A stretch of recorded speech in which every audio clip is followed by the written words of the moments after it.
नमस्कार दोस्तों। मैं राम प्रवेश एवरग्रीन ऑनलाइन क्लासेस में सभी का स्वागत करता हूं। और हम लोग पढ़ रहे थे आर एस अग्रवाल में हमारा नंबर सिस्टम पूरा हो चुका था और चल रहा था हमारा एलसीएम और एचसीएफ। एलसीएम एचसीएम में भी हमारी 3 या 4 क्लासेस हो चुकी थी। उससे ये नेक्स्ट क्लास है। तो देखते हैं नेक्स्ट क्लास में जो भी क्वेश्चन बचे हुए हैं उनमें से कौन कौन से क्वेश्चन हमारे अभी शेष थे। और इसके बाद शायद अभी भी कुछ क्वेश्चन शेष हैं, तो वो हमारी नेक्स्ट क्लास में कंप्लीट हो जाएंगे। ठीक है, तो चलिए देखते हैं हमारे क्वेश्चन क्या है आज के लिए। आर एस अग्रवाल के हैं, कोई नए क्वेश्चन नहीं है और इजी भी है। चलिए देखते हैं। क्वेश्चन दिया है कि 105 बकरियां, 140 गधे और 175 गायों को नदी के पार ले जाना है। मात्र एक ही बड़ी नाव के उपलब्ध होने के कारण इस कार्य को संपन्न करने हेतु नाविक शर्त रखता है कि प्रत्येक फेरे में वह केवल एक ही प्रकार के तथा गिनती में समान अधिक से अधिक पशुओं को ले जाएगा। प्रत्येक बार ले जाने वाले पशुओं की संख्या कितनी है। अगर आपको देखो, ये तो क्लियर है कि ये चैप्टर एलसीएम और एचसीएफ का है। या तो आपसे एलसीएम निकलवाएगा या तो आपसे एचसीएफ निकलवाएगा। आप कुछ भी ना समझ में आए तो एक बार काम करो। यहाँ पे 3 वैल्यू दी है, 105, 140 और 175। आप खुद सोचो कि जब भेड़ बकरियां जब नदी पार करेंगी तो क्या इनसे ज्यादा जाएंगी? नहीं जाएंगी, तो मतलब इनसे कम ही जाएंगी। और इनसे कम जब भी वैल्यू आएगी वो सिर्फ और सिर्फ एचसीएफ से ही आएगी और किसी से नहीं। क्लियर है? तो इसका मतलब मुझे क्या निकालना है? एचसीएफ निकालना है। अब एचसीएफ निकालते हैं एक एक करके सबका। तो एचसीएफ निकालने के दो रूल होते हैं, एक हमारा वो गुणनखंड विधि और एक होता हमारा भाग विधि।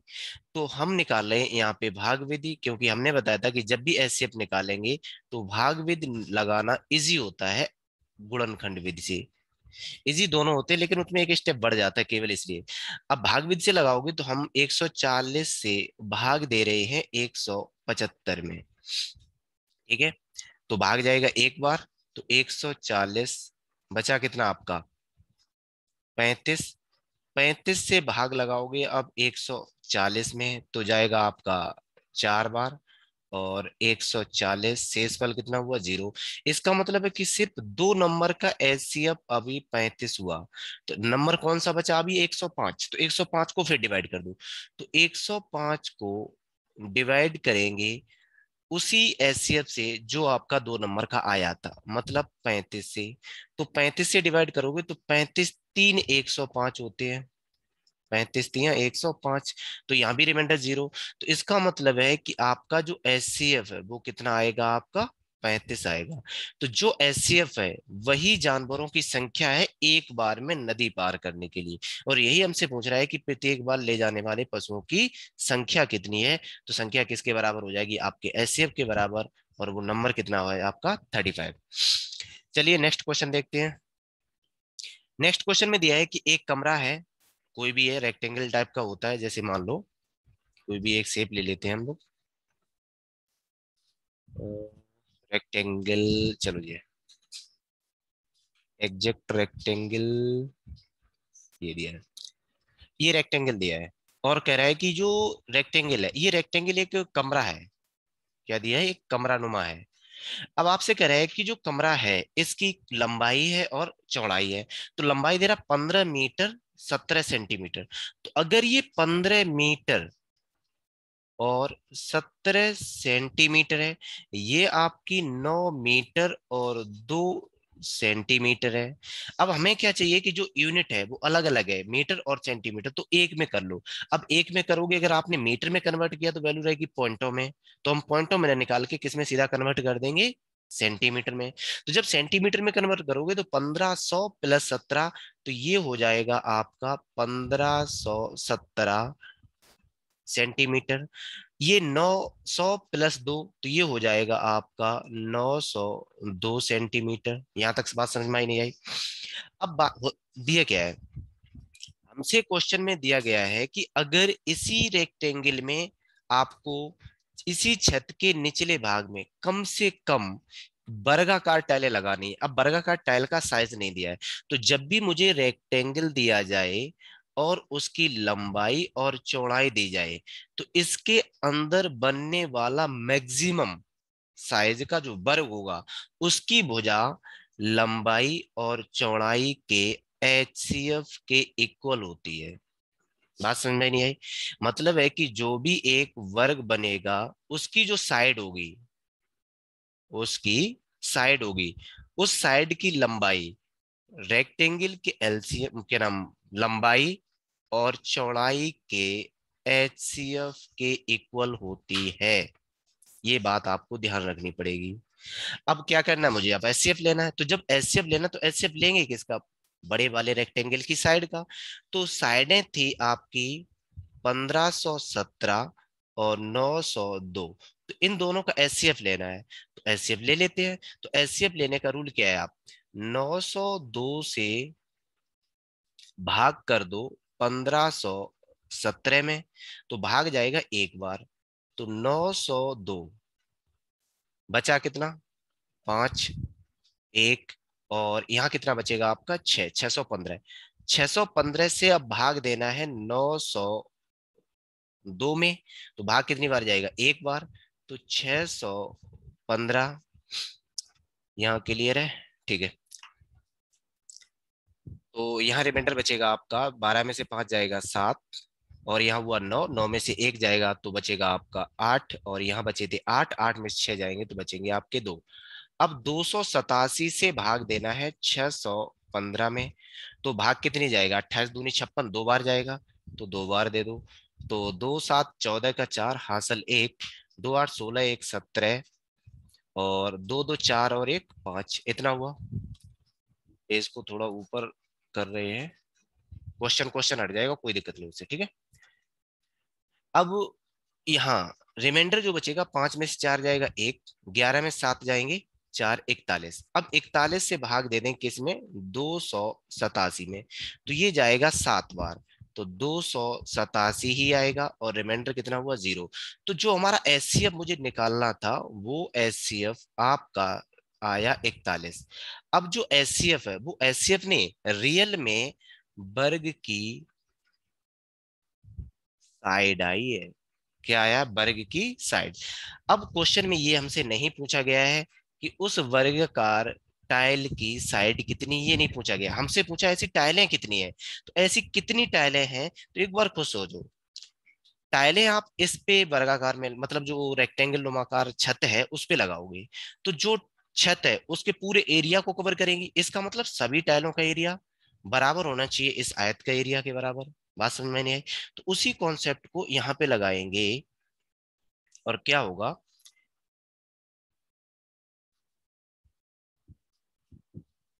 टाइलों का क्षेत्रफल इक्वल आयत का क्षेत्रफल मीन्स छत का क्षेत्रफल। बात समझ में आई नहीं आई? अब टाइलें कितनी है मुझे नहीं पता, पर एक टाइल मुझे पता है, वो वर्गाकार, और वर्ग का एरिया होता है साइड स्क्वायर, तो भुजा स्क्वायर। ऐसी कितनी टाइलें हैं, n। वर्गाकार जो कि आयताकार छत थी उसका एरिया, तो वो था लंबाई गुणे चौड़ाई, लंबाई थी आपकी 1517 गुणे 902। यहां से मुझे n का वैल्यू फाइंड आउट करना था, तो 1517 गुणे 902 और डिवाइडेड बाई 41 गुणे 41। बात समझ में आई नहीं आई? हम यहाँ पे लगा रहे सीधा कैलकुलेटर, और कैलकुलेटर लगाने से वैल्यू आएगी आपकी 814। ठीक है, कितनी आएगी इसकी वैल्यू, 814। क्लियर? अब वैल्यू हुई 814, तो 8 से 14 क्या है, ये दे रहा है आपकी टाइल्स की, जो टाइलें हैं टाइल्स की संख्या दे रहा है। क्या दे रहा है, टाइल्स की संख्या, मतलब कितनी टाइलें लगी थी। तो ये नॉर्मली क्वेश्चन था, आपको समझ में आ गया होगा। तो उसके हिसाब से हमारा आंसर कौन सा होने वाला, 814। अब अगर इस क्वेश्चन में सिर्फ आपसे ये पूछता कि टाइल का साइज क्या है, तो टाइल के साइज की भुजा है 41 सेंटीमीटर। अगर हमसे पूछ रहा है ऐसी टाइलें कितनी हैं, तो टाइलें हैं आपकी 814। नॉर्मली ये क्वेश्चन था। चलिए नेक्स्ट क्वेश्चन देखते हैं। नेक्स्ट क्वेश्चन में दिया है कि नापने की 3 छड़ें, मतलब है किसी भी चीज कपड़ा वपड़ा नापते हैं तो जो रॉड यूज की जाती है वो बता रहा है। एक रॉड है वो है आपकी 64 सेंटीमीटर की, एक रॉड है वो है आपकी 80 सेंटीमीटर की, एक है आपकी 96 सेंटीमीटर की। तो हमसे पूछ रहे इनमें से कोई भी छड़ का प्रयोग करके कम से कम किस लंबाई का कपड़ा पूर्ण संख्या में मापा जाएगा। अब एक बात को सोचो, पहला अगर आप कॉन्सेप्ट कम से कम वाला लगा रहे हो तो एलसीएम है, वो तो क्लियर है ही। अगर मान लो ये नहीं भी लगा रहा और नहीं भी समझ में आ रहा तो कुछ सोचो कि आप 64 सेंटीमीटर की छड़ से कपड़ा मेजर करोगे, 80 सेंटीमीटर से भी मेजर कर सकते हो, 96 सेंटीमीटर जो भी दिया है 96 इससे भी मेजर कर सकते हो। तो जो कपड़ा की लेंथ होगी क्या इससे कम होगी? नहीं होगी, इससे ज्यादा होगी। और इससे ज्यादा वैल्यू सिर्फ और सिर्फ आपकी एलसीएम से आने वाली है और किसी से नहीं। अब मुझे एलसीएम फाइंड आउट करना है, तो एलसीएम फाइंड आउट करने का हम जो इसका भाग विधि है, डिवीजन मेथड है, वो नहीं लगाएंगे, हम अपना मेथड लगाएंगे जो अभी तक पिछली क्लासों में हमने सब में लगाया था। और जिसको समझ में कम आए तो कृपया करके आप पुरानी क्लास से देख लेना, हमने वहां पे डिटेल से इसको बताया था। तो यहाँ पे मुझे दो का सबसे बड़ा फैक्टर चाहिए, गुणज चाहिए, मल्टीपल चाहिए, तो वो है आपका 64। ठीक है, तो 64 यहाँ से जाएगा, 16 यहाँ से जाएगा, 5 बचेगा और यहाँ से वैल्यू निकलेगी। तो 24 चौकू 96, 48, 48 दूनी 96, तो ये कितना बनेगा?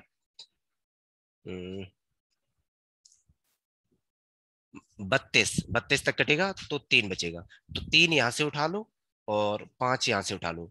तो 64 और 5 का मल्टीप्लाई 160 और 3 का मल्टीप्लाई और करोगे तो वैल्यू आ जाएगी 480। क्लियर है? तो इन सब का जो एलसीएम है, कहीं एरर हुई है? चलो दोबारा देख ले रहे। ठीक है, सबसे बड़ा मल्टीपल 64, 64 में ये आ चुका। तो यहाँ होता है 16 और 5 96, 96 में ये अगर देखा जाए तो होता है 24 चौकू 96, और 24 में होते हैं 8 गुणे 3 और 4। ठीक है, तो यहां से वैल्यू फाइंड आउट करनी है, तो आपका मल्टीपल बचेगा 3 और 5 यहाँ से और 64 पूरा आ चुका। ठीक है, तो 5 यहाँ से और 3 यहाँ से आ चुका। तो अब हमसे ये पूछ रहा है कि अगर 64 और 3 का मल्टीप्लाई करोगे तो 64 कितना है? 64 का हाफ, 64 का हाफ होता है 32, तो 0 और मल्टीप्लाई 3, तो 3 दूनी 6, 960। ठीक है, एलसीएम आएगा आपका 960। कैसे आया वो चीज हमने पुरानी क्लासों में पढ़ाया है। ठीक है, फिर भी यहाँ पे अभी बता देंगे। तो 960 सेंटीमीटर है, लेकिन हमारा जो वैल्यू दिया है वो मीटर में दिया है, और आपको पता है कि 1 मीटर इक्वल होता है 100 सेंटीमीटर। ठीक है, तो आपको मीटर में कन्वर्ट करना है सेंटीमीटर की वैल्यू को, तो भाग किससे लगेगा? 100 से। तो यहाँ पे आपको 960 में भाग लगाना 100 का, तो वैल्यू आएगी 9.6 मीटर। 9.6 मीटर। ठीक है, अब हमने बताया था कि ये वैल्यू कैसे फाइंड आउट करते हैं, तो वो चीज देख लेते हैं, और यहीं पे एक कॉन्सेप्ट और लिखाएंगे, वो चीज ध्यान रखना। होता क्या है कि अभी वैल्यू थी हमारी 64, और एक थी वैल्यू 80, एक थी वैल्यू 96। जब भी हम मल्टीपल देखते हैं तो ये देखते हैं सबसे बड़ा गुणज क्या है, तो दो का सबसे बड़ा गुणज अपने आप में 64 है। इसके अलावा अब जो भी दो है जिसके पास, वो सब इसमें इंक्लूड हो चुका। तो दो ये कंप्लीट आ चुका यहाँ से। यहाँ पे होता है 16 गुणे 5, 16 मल्टीप्लाई बाई 5, तो 16 यहाँ पे आ चुका। और यहाँ पे हो जाएगा आपका 32 मल्टीप्लाई बाई 3, 32 ऑलरेडी इसमें है। तो यहाँ पे बचा कौन? 5। यहाँ पे बचा कौन? 3। तो इसका मतलब है कि जो हमारा एलसीएम होगा वही एलसीएम मल्टीपल में मिल जाएगा, और कुछ नहीं होता है। इससे पहले हमने एक कॉन्सेप्ट यूज किया है, 1 मीटर बराबर 100 सेंटीमीटर।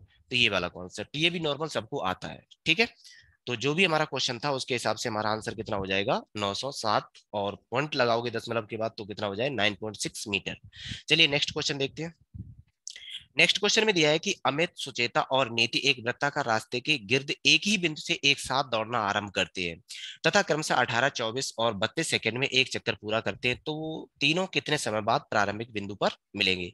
अब एक बार सोचो कि जब एक चक्कर लगाएंगे, मान लो कि एक सर्किल है, इन्होंने यहां से चलना शुरू किया और वापस आए, पहला कैंडिडेट दौड़ा, पूरा चक्कर लगा के यहाँ पे आ गया। तो जब एक कैंडिडेट है वो तो आपका 18 सेकंड में पूरा चक्कर लगा देगा, दूसरा कैंडिडेट को 24 सेकंड लगते हैं, मतलब वो यहाँ पे होगा, तीसरा कैंडिडेट को और समय लगता है, वो यहाँ पे होगा। तो ये यहाँ पे पहले चक्कर में तो मिलने वाले नहीं, अब पहले चक्कर में नहीं मिलने वाले तो इनको टाइम अब ज्यादा लगेगा। टाइम ज्यादा लगेगा तो 18, 24 और 32, अब इससे टाइम ज्यादा लगेगा, और जब भी इससे टाइम ज्यादा लगेगा तो एक ही वैल्यू टाइम ज्यादा दे पाएगी, और वो है एलसीएम। तो अब मुझे क्या फाइंड आउट करना है, एलसीएम। एलसीएम फाइंड आउट करने का फिर वही मेथड लगाएंगे, दो का मल्टीपल सबसे बड़ा है, मतलब गुणज, वो है 32, 32। अब जहां भी दो है वो इसमें इंक्लूड है, तो दो इसमें है तो बचा 9, और दो इसमें 8 के रूप में है तो बचा यहाँ पे 3। 3 और 9 का सबसे बड़ा मल्टीपल 9 अपने आप में खुद है। ठीक है, तो 9 दूनी 18 मल्टीप्लाई करोगे, और 9 3 27 और एक 28। तो इतने सेकंड के बाद अगेन तीनों इसी पॉइंट पे मिल जाएंगे आके, इसका मतलब सिर्फ और सिर्फ यही है। और यही हमसे पूछा है कितने समय के बाद प्रारंभिक बिंदु पर तीनों मिलेंगे, तो कितने समय बाद मिलेंगे, 288 सेकेंड बाद। ठीक है, नेक्स्ट क्वेश्चन देखते हैं। नेक्स्ट क्वेश्चन भी सेम वही है, बस भाषा अलग है। अब कह रहा है कि एक चौराहा है, वहां पे तीन बत्तियां हैं, तीन विभिन्न चौराहे पर बत्तियां, ठीक है। एक पे लाइट जल रही है हर 48 सेकंड के बाद, एक चौराहे पे जल रही है हर 72 सेकंड के बाद, और एक चौराहे पे जल रही है हर 108 सेकंड के बाद। अब कुछ सोचो कि जो भी एक साथ फिर अगेन जलनी है लाइटें, तो क्या इसी टाइम पे जलेंगी, नहीं जलेंगी। फिर इनको टाइम इनसे ज्यादा लगेगा, और इनसे ज्यादा लगेगा, तो इनसे ज्यादा सिर्फ और सिर्फ आपको एलसीएम ही बता पाएगा कि कितना टाइम लगेगा। तो अब फिर एलसीएम ही लेना है। एलसीएम लेने का रूल फिर वही चीज, हम दो का सबसे बड़ा मल्टीपल देखेंगे, और दो का सबसे बड़ा मल्टीपल यहाँ पे है 16। ठीक है, कितना है 16, तो 16 यहां से जाएगा तो बचेगा 3। अब यहाँ है आपका 8 के रूप में, तो यहाँ बचा 9, और यहाँ है 4 के रूप में, तो यहाँ बचा 27। क्लियर है यहाँ तक। अब 3, 9 और 27 का मल्टीपल है 27 सबसे बड़ा, जिसमें 3 भी इंक्लूड है, 9 भी इंक्लूड है, और 27 तो है ही। इसका मतलब है कि जो एलसीएम होगा वो होगा आपका 16 इंटू 27। तो इन दोनों का मल्टीप्लाई करना है, तो इन दोनों का मल्टीप्लाई हो जाएगा 16 इंटू 27, 432, 432। तो 432 सेकेंड के बाद तीनों चौराहे की लौट जो लाइट दी है वो सब एक साथ जलेंगी। अब क्वेश्चन ये है कि पहले, इससे पहले एक साथ 8:20 पर जल चुकी थी, तो हमसे ये पूछा अगला टाइम कितना होगा।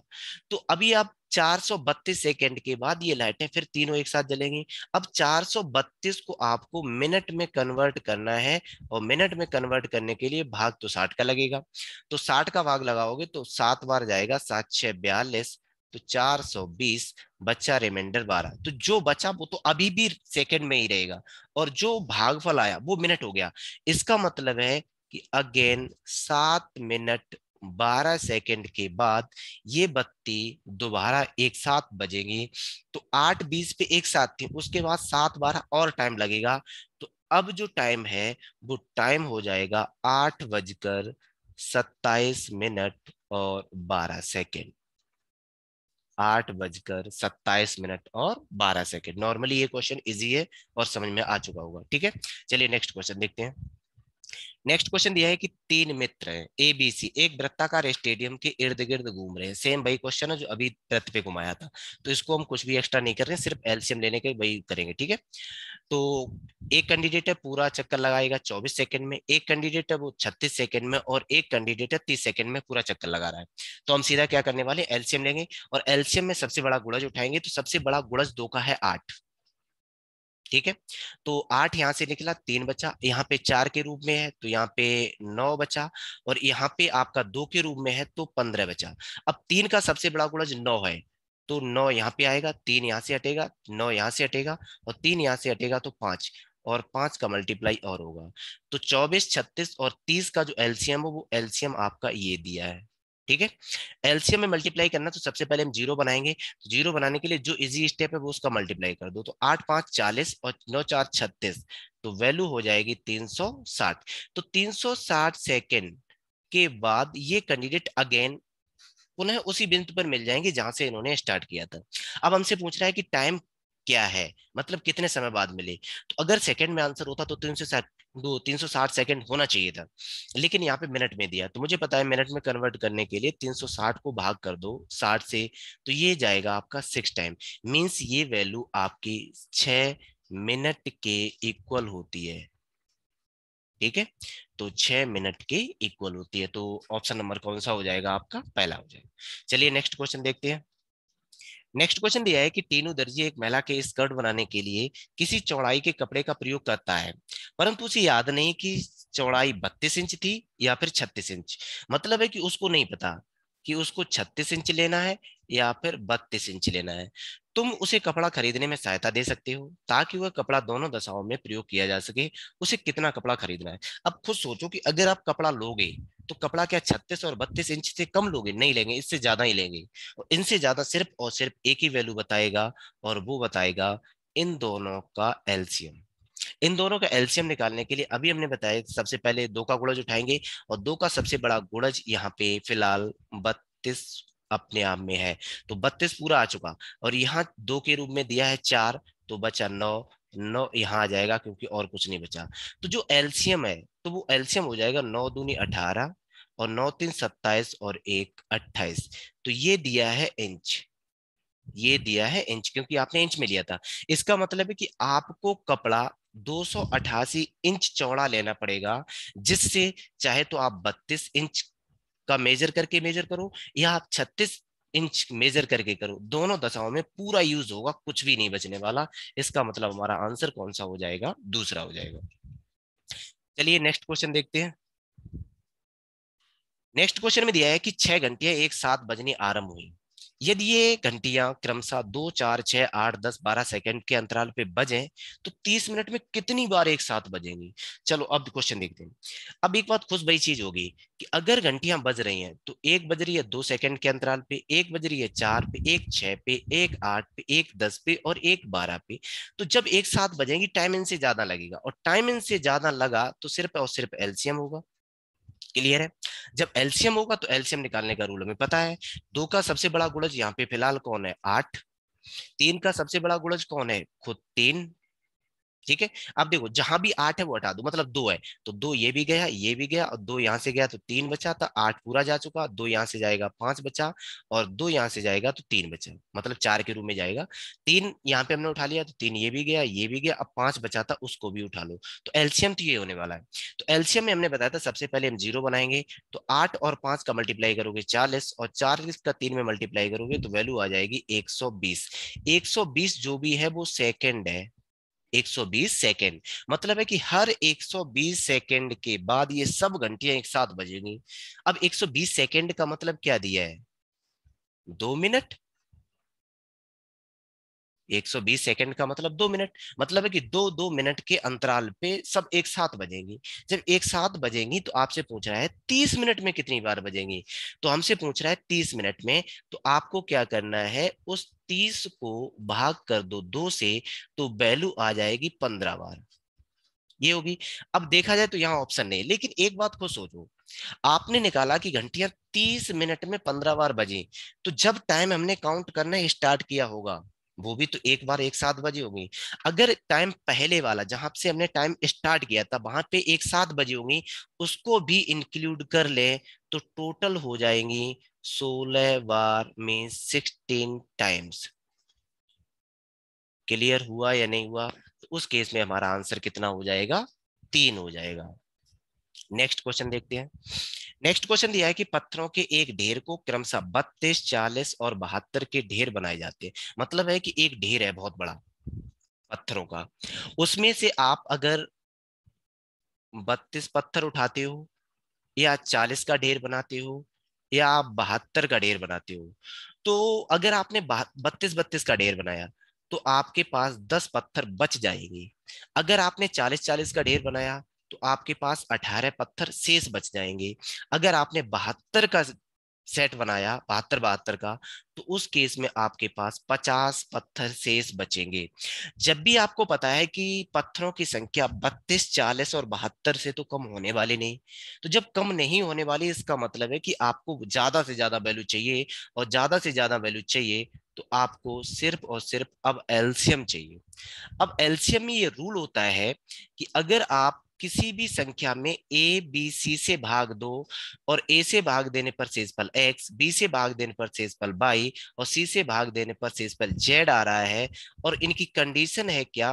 कि A minus X B minus Y और सी माइनस जेड, अगर ये इक्वल है, तीनों किसी भी वैल्यू के इक्वल है, तो उस केस में क्या होता है कि जो हमारा नंबर होगा वो नंबर होगा ए बी सी का एलसीएम माइनस डिफरेंस जो आया था। ये इसका रूल होता है। तो उसी के अकॉर्डिंग अगर देखा जाए तो यहाँ पे तीनों नंबर का डिफरेंस 22, 22 और 22 आ रहा है, इक्वल आ रहा है। तो जब इक्वल आ रहा है तो आपको क्या करना है, तो जो पत्थरों का ढेर है वो हो जाएगा आपका 32, 40, 72 का एलसीएम और माइनस वो डिफरेंस जो आपने निकाला था। ठीक है, ये तो हमारा आंसर होने वाला है। अब यहाँ पे करना क्या है, आपको 32, 40 और 72 का सिर्फ और सिर्फ एलसीएम फाइंड आउट करना है। तो चलिए इसका एलसीएम उठाते हैं। तो एलसीएम निकालने का इजीएस्ट वे लगाएंगे जो आपको पता है, 32, 40 और 72। चलिए 40 और 72, तो दो का सबसे बड़ा गुणज 32, तो 32 उठा लिया हमने। जब 32 उठाया तो आपको पता है ये तो पूरा चला गया, यहाँ पे दो 8 के रूप में है, तो 8 तो हमने यहाँ पे इंक्लूड कर लिया, तो बचा कौन होगा 5। यहाँ पे दो 8 के रूप में है तो बचा कौन 9, और ये पूरा हुआ। तो यहाँ से 9 आएगा और यहाँ से 5 आएगा। तो 5 और 32 का मल्टीप्लाई होता है आपका 160, और उसमें 9 का मल्टीप्लाई करना है तो 16, 9 मल्टीप्लाई होता है 144 और एक जीरो। तो जो पत्थरों का ढेर है मुझे वो फाइंड आउट करना था।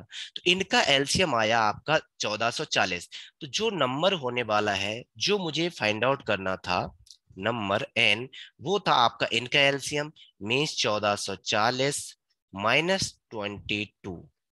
तो ये वैल्यू हो जाएगी आपकी 8, और 3 में से 2 जाएगा 1, और ये 4 और ये 1, तो वैल्यू हो जाएगी 1418। मतलब है कि जो पत्थरों का ढेर था उसमें टोटल पत्थर थे 1418। बस नॉर्मली ये क्वेश्चन था और कुछ भी नहीं था। आप ये कहीं भी नोट कर लेना कि ये रूल क्या होता है, और कुछ भी नहीं। ठीक है, चलिए नेक्स्ट क्वेश्चन देखते हैं। नेक्स्ट क्वेश्चन में दिया है कि 7 का हुआ छोटे से छोटा गुणज, मतलब है, चलो पहले क्वेश्चन देख लेते हैं। जिससे क्रमशः 2, 3, 4, 5, 6 से अगर भाग दें तो ये शेष बचेंगे क्रम से। अगर थोड़ी देर के लिए हम 7 को छोड़ दें तो क्वेश्चन ये बन गया कि आप अगर 2 से भाग दो, 3 से भाग दो, 4 से भाग दो, 5 से दो और 6 से दो। अगर 2 से भाग दिया तो रिमाइंडर 1 आएगा, 3 से दिया तो रिमाइंडर 2 आएगा, 4 से भाग दिया तो रिमाइंडर 3 आएगा, 5 से भाग दिया तो रिमाइंडर 4 आएगा, और 6 से भाग दिया तो रिमाइंडर 5 आएगा। अब अगर इससे पहले वाला जो क्वेश्चन था, ये वाला कॉन्सेप्ट अगर इसको देखें तो सेम यही बना आगे, सेम यही कॉन्सेप्ट बना आगे। तो इसमें अगर देखा जाए तो सब में डिफरेंस आपका 1, 1, 1, 1, 1 है। तो आपको क्या करना है, इन सब का एलसीएम लेना है, और जो डिफरेंस था वो आपको माइनस करना है। लेकिन प्रॉब्लम यहाँ पे ये आ गई कि वो ये कह रहा है कि जो नंबर आएगा वो आपका 7 का गुणज भी होना चाहिए, 7 का गुणज भी होना चाहिए। तो पहले हम क्या करेंगे, 7 का गुणज बनाएंगे, उसके बाद जो भी हमारा डिफरेंस रहेगा वो हम देखेंगे। तो चलिए देखते हैं। फर्स्ट ऑफ ऑल तो आपको इन सब का आपको एलसीएम चाहिए। तो 2, 4, 6, कहाँ, 2, 3, 4, 5, 6, इनका आपको एलसीएम लेना है। तो एलसीएम आप फाइंड आउट कर लेना, एलसीएम आएगा आपका 60। ठीक है, एलसीएम कितना आएगा 60। तो अब जो नंबर है 7 का गुणज भी है, 7 का अगर गुणज है तो ये क्लियर है नंबर आपका 60 से छोटा नहीं होने वाला, बढ़ेगा। अब बढ़ेगा तो ये क्लियर है कि कभी भी नंबर बढ़ाने के लिए हम उसमें से माइनस गुणा भाग नहीं करते हैं, सिर्फ और सिर्फ गुणा करेंगे। तो गुणा करेंगे, गुणा करें किसका मुझे नहीं पता, तो कोई भी नंबर का गुणा मान लेते हैं, उस केस में हम गुणा मान लेंगे के का। तो अगर हम के का गुणा मानेंगे तो जो नंबर है वो हमारा मान लो बना 60 के। अब आपको पता है कि जो डिफरेंस था वो आप माइनस करते थे, अब माइनस कर दो, तो हमने माइनस कर दिया। अब ये जो नंबर है वो किसका गुणज है 7 का, तो इसका मतलब है कि ये नंबर आपका 7 से डिविजिबल होना चाहिए, तो 7 से भाग दे दो। चलिए भाग देते हैं। तो जब भाग दोगे तो 7, 8, 56, बचा कितना 4 k-1। अब आपको k का वैल्यू ऐसा फाइंड आउट करना है, जो नीचे जो भी आया वैल्यू 4k-1, इसका कंप्लीट जो भी वैल्यू हो वो 7 से डिविजिबल होना चाहिए। तो k का वैल्यू हम पुट कर रहे हैं 2। अगर k का वैल्यू आप 2 पुट करोगे तो ये पूरी वैल्यू बन जाएगी आपकी। देखो, 2 पुट करोगे तो 4 दूनी 8, 8 में से एक जाएगा 7, और 7 से ये डिविजिबल है। तो इसका मतलब के का वैल्यू कितना पुट करना है, आपको 2 पुट करना है। तो जो नंबर आपने बनाया था, वो नंबर हमने बनाया था 60 के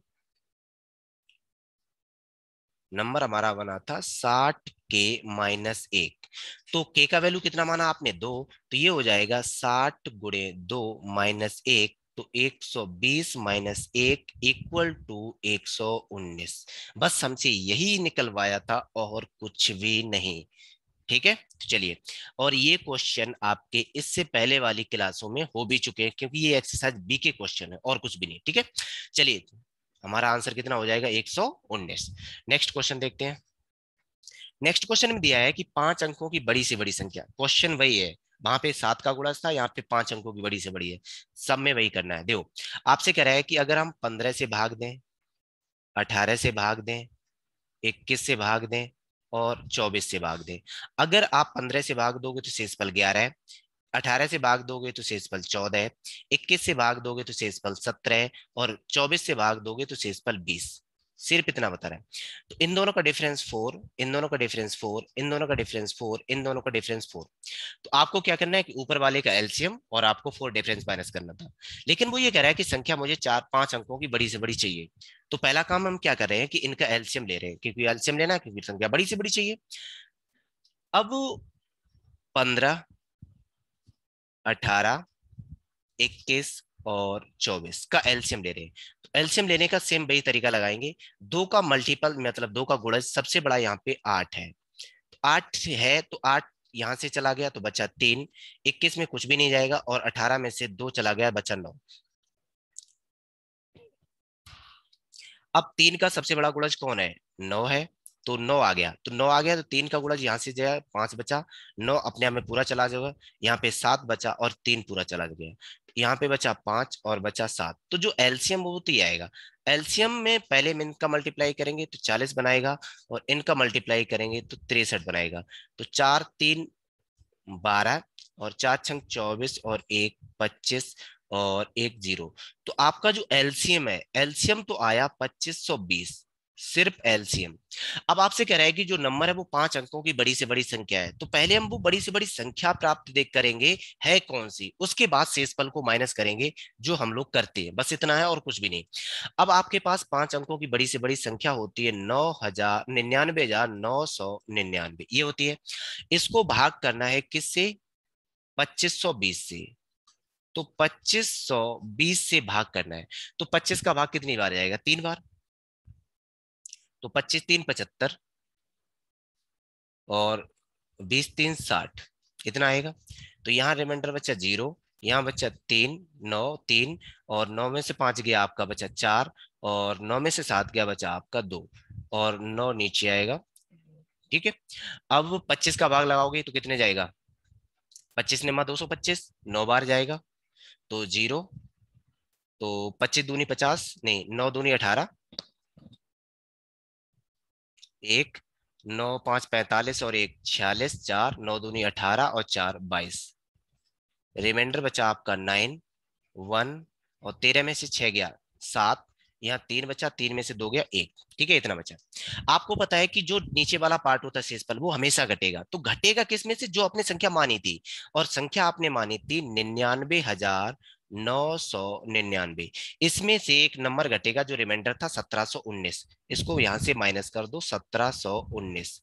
तो यहाँ जो नंबर बचा 0 8 2 8 9, ये नंबर आपका फिलहाल अभी 2520 से पूरा पूरा कटेगा। या हम कहें कि जो हमारे नंबर थे इनसे भी कटेगा, जिनका आपने एलसीएम लिया था। लेकिन मुझे वो डिफरेंस माइनस करना है जो आपका आया था। तो डिफरेंस आपका आया था 4, तो उसको अगर आप माइनस करोगे तो उस केस में हमारा फाइनल आंसर होगा 6 7 2 9 मीन्स 98,276। तो 98,276 हमारा फाइनल आंसर होगा। ठीक है, समझ में आ गया होगा। चलिए नेक्स्ट क्वेश्चन देखते हैं। नेक्स्ट क्वेश्चन दिया है कि 4 अंकों की वह बड़ी से बड़ी संख्या ज्ञात करो जो इनसे पूर्णतः विभक्त हो। तो इनसे पूर्णतः विभक्त हो, इसका मतलब है कि जो इनसे कटेगा वो इनके एलसीएम से भी कटेगा। तो हम क्या करेंगे, 16, 24, 56 और 72 का एलसीएम फाइंड आउट करेंगे। एलसीएम फाइंड आउट करेंगे तो एलसीएम फाइंड आउट करने के लिए मुझे एलसीएम वाला ही मेथड लगाएंगे जो अभी तक लगाते हुए आए हैं। तो दो का सबसे बड़ा गुणज यहाँ पे 16 है, तो जहां भी दो का रूप है वो सब हटा दो। तो यहाँ 16 पूरा हो चुका। यहाँ दो 8 के रूप में है तो बचा कौन, 3। यहाँ दो कितना होता है, 14 चौको 56, तो 8 7 56, 8 के रूप में है तो बचा 7। और यहाँ भी 8 के रूप में बचा कौन, 9। 3 का सबसे बड़ा गुणज 9 आया और 7 अपने आप में 7 है। तो एलसीएम होगा 16 निम्मा 144 मल्टीप्लाई बाई 7।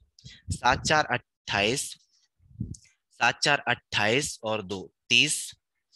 ठीक है, बचा कितना, 3। 7 एकम 7 और 3 10, यही होगा। मल्टीप्लाई करके देख लेते हैं एक बार कैलकुलेटर लगा के। 144 गुणे 7, ठीक है, 1008। अब 1008 एलसीएम आया, मतलब है कि जो इन नंबर का एलसीएम है वो आपका कितना है, 1008। अब हमसे कह रहा है कि 4 अंकों की बड़ी से बड़ी संख्या चाहिए। इसका मतलब है कि बड़ी से बड़ी में अगर 16 24 56 से भाग जाएगा तो बड़ी से बड़ी में इनके एलसीएम मतलब है कि 1008 का भी भाग जाएगा।